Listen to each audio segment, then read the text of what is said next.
Hello Minecrafters out there, my name is Fabe and welcome back to the RedStoneMine, and today I want to show off a new sorting system, a complete sorting system I was working on during the last days.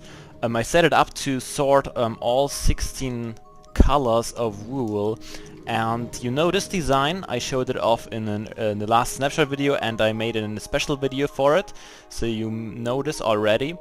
And I set it this is a pretty simple setup. I have my chest where I put my stuff in here, my wool, with a hopper below. It will get into this minecart and the minecart will just drive over it and sort it all. And this setup has a accuracy of 100%, but it is really damn slow, cause this minecart can, per round, it goes over the hoppers, it can just place 2 items in the hoppers, one on the way in this direction and one on the way back, and that's really slow. It takes really a long time, and so I tried to do a nice water setup, and that's what I did over here. Alright, I had to make a little cut here, I'm sorry for that, but I made some more improvements I wanted to show, so I had to delete my first explanation of the setup. We saw the system over here and we have basically exactly the same thing over here. The only difference is because we are using water, we have to make this little step here because the water is only flowing 8 blocks wide, and that makes the design over here 1 block wider, but it works basically just the same way. So where would we want to start? We put our things in this chest here, of course. The items will get sucked out through this hopper, put into this hopper minecart, and in this hopper here there are already few sandstone blocks that make sure that only one color can be in this hopper at the same time and gets transported into the hopper minecart.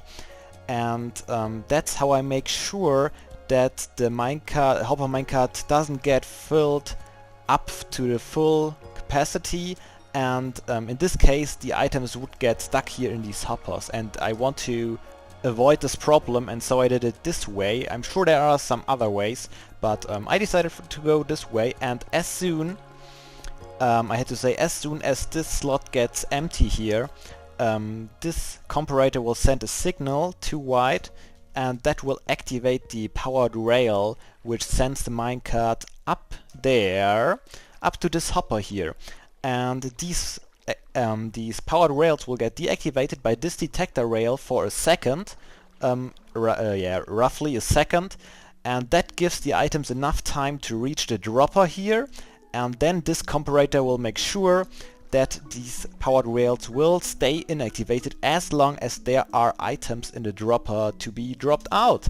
And as soon as the dropper is empty, the minecart will be sent down to get a few more items to be sorted.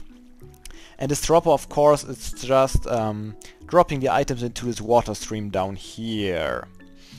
Another thing, I made sure that the minecart stays down here while there's no item in the system, is I had a comparator on the other side that leads the redstone signal to this AND gate here, and this empty slot will give the signal to this AND gate as well, and if this hopper is completely empty and this slot is empty, it will deactivate this powered rail, so the minecart will stay down here waiting as long as there are no items in the system.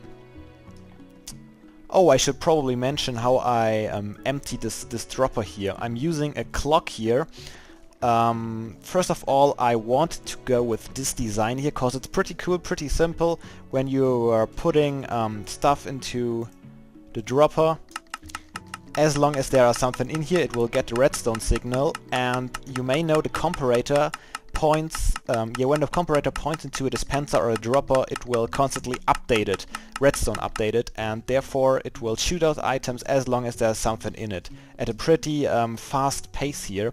And I found out that this pace is a little bit too fast for our system here, because the items that were dropped in the water stream began to stack because they were so close to each other, and that caused some problems, because when the items get in larger stacks into the hoppers, these signals here will be stronger than 2 blocks, and that leads to the activation of the hopper left and right next to the hopper that got the items, and that will lead to yeah, the losing of the items in the other hoppers, and that will mess up the whole sorting system. So that's why I had to go with a little slower clock over here to empty this dropper.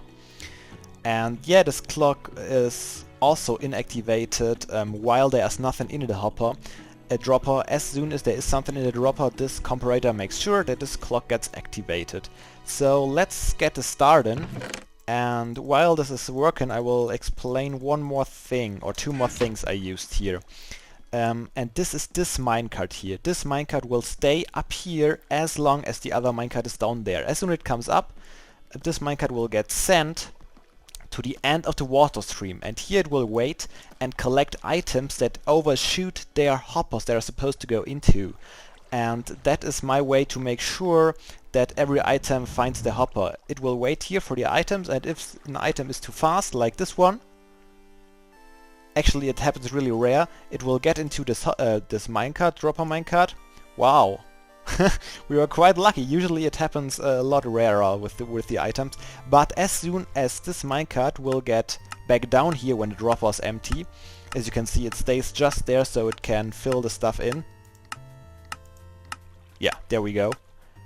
And as soon as it's empty, the minecart will get back down, and when the minecart gets back down, this minecart will get sent up again, and it will send the items that it got from the end of the stream here, put it into this hopper, in this dropper, and for this dropper I actually used the comparator clock, because here it can be a little bit faster because we have less amount of items, and so it doesn't really matter if they stack or not, because they won't be enough to make the signal strong enough anyways.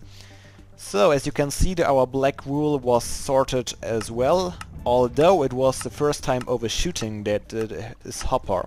So that works fine.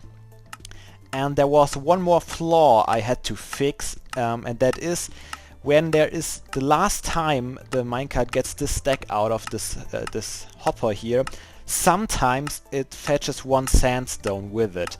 And I have a solution for that, and I added this hopper here which gathered sandstone.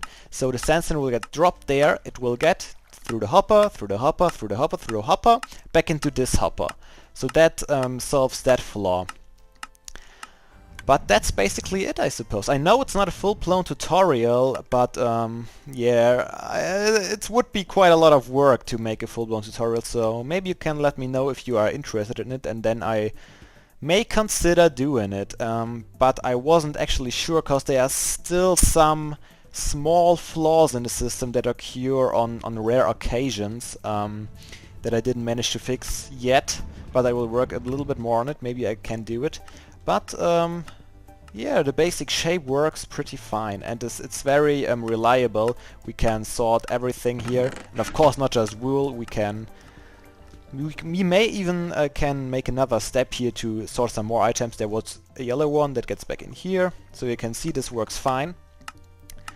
Anyways, I suppose you got the basic idea. So I hope you enjoyed this little showcase of my auto item sorting system, and I hope to see you all next time. So goodbye guys, and seriously, don't be daft, play some Minecraft.